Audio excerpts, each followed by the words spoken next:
Oh, hey, didn't see you there. So, remember that other reptile video that I made and I showed you all my reptiles? Well, plot twist, I didn't.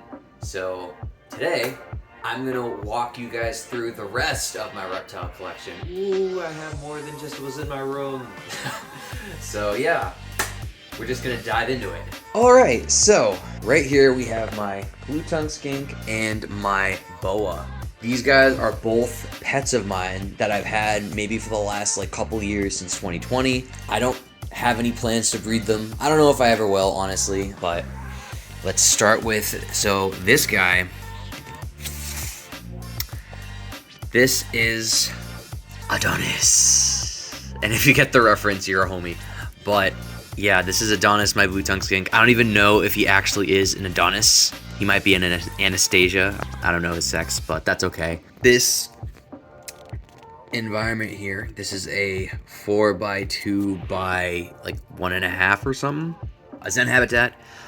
Honestly, not the biggest fan of Zen habitats.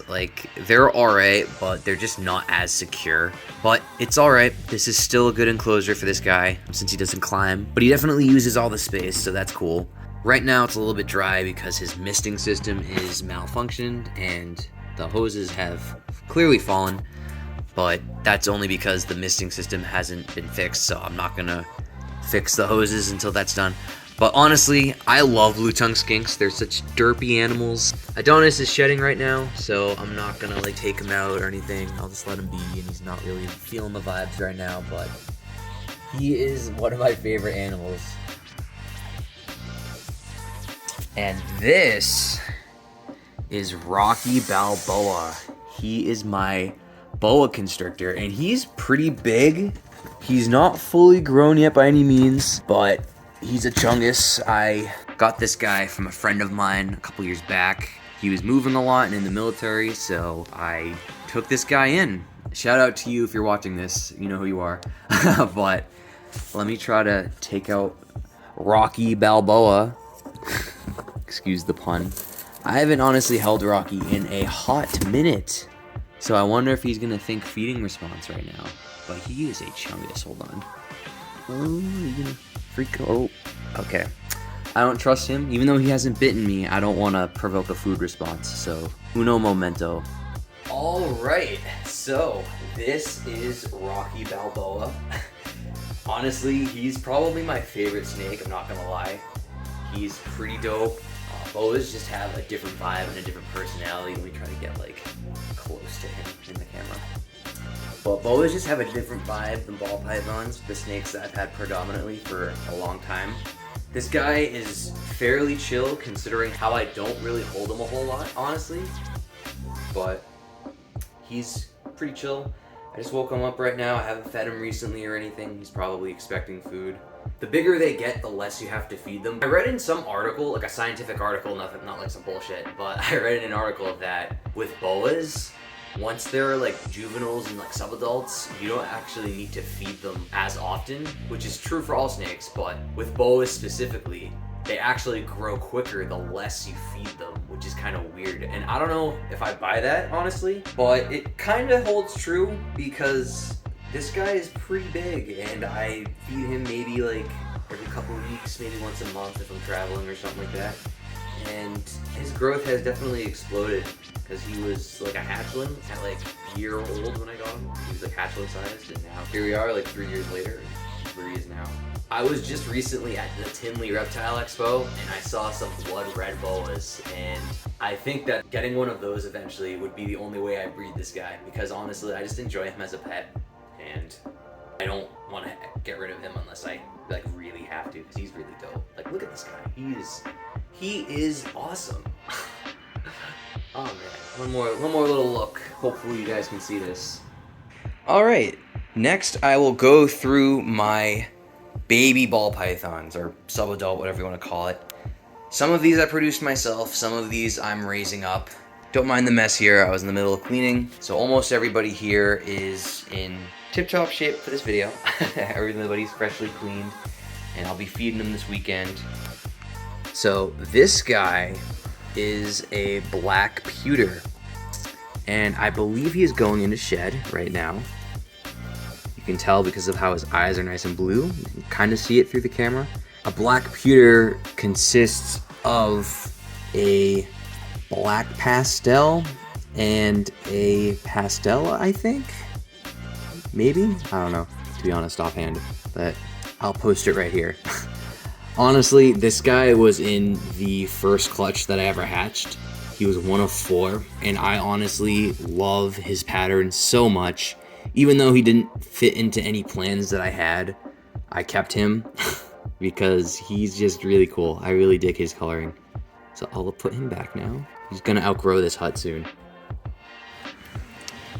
This is another snake that I produced myself. So I actually produced this female this year, and she is gorgeous. I'm gonna try to get a little zooming up on her. You can kind of see her sides. They're kind of red. The camera doesn't really do it justice, honestly, but maybe in the dark. Yeah, you can see that, like, red. So I'm not positive on what her morph is, to be honest. I think she is a black pastel Enchi, but I'm not positive, and honestly, I think she's my favorite snake that I've produced this year. It's funny because 2 of her siblings, one of them was an Enchi pastel, and one of them was just like an Enchi, and then this one takes the cake. Pretty cool snake.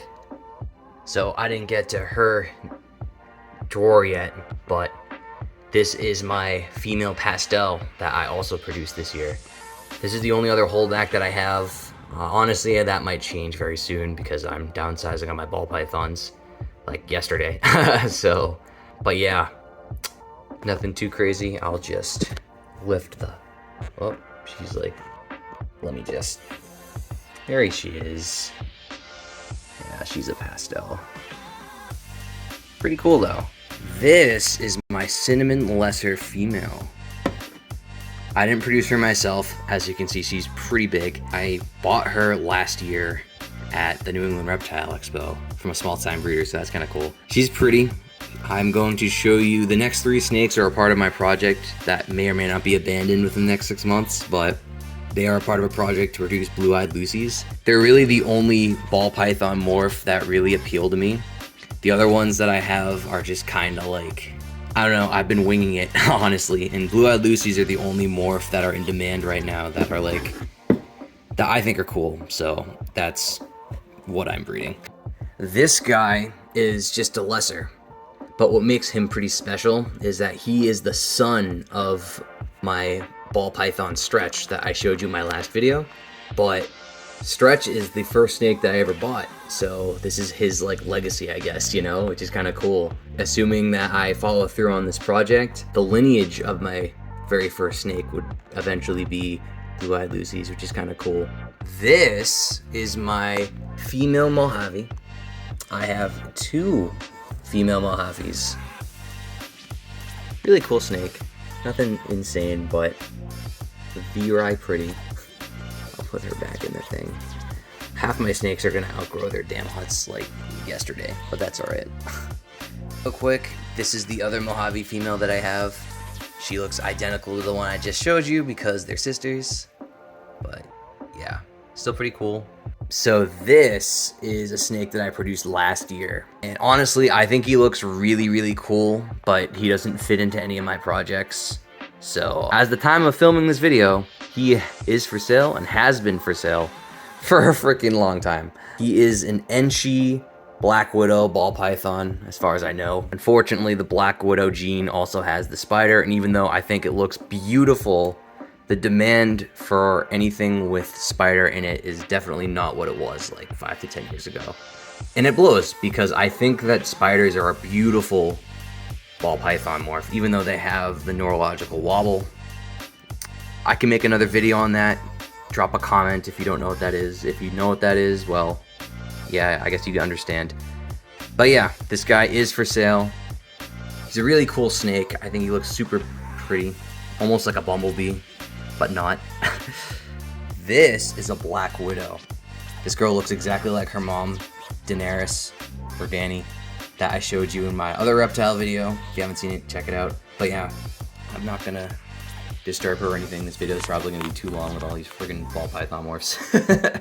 My last ball python that I'm showing you guys, I bought this guy earlier this year. He is a phantom poshet pied, which I'm like, oh cool, I wanna get into pieds eventually, but I don't see that happening anytime soon, since I haven't even gotten this guy any females or anything, and plus his attitude exists, so he needs some work to tame down. But he's still a cool snake, you know, I appreciate all snakes. But yeah, this is a phantom possible het for pied. He is also for sale, and I didn't produce him myself. Last but not least, we have the GOAT. Oh, Chad. That was actually awesome, wow. So I guess we could film like this, right? This is Chad. He's my male Ackie monitor. He's not 100% trained, but he's one of my favorite animals. I've interacted with him a lot more than his future girlfriend, but he's really cool. I really enjoy this guy a lot, and the Ackies in general are just, there's monitors in general are just dope. Just look at him, he's so dope. He's probably gonna make a dive for the floor or something, I don't know. But he is another animal where it's just like, nah, I could never get rid of him. If I had to ditch everything, he would be the one I'd keep. Specifically him, like I'd probably ditch his Goyle friend, no offense. Oh.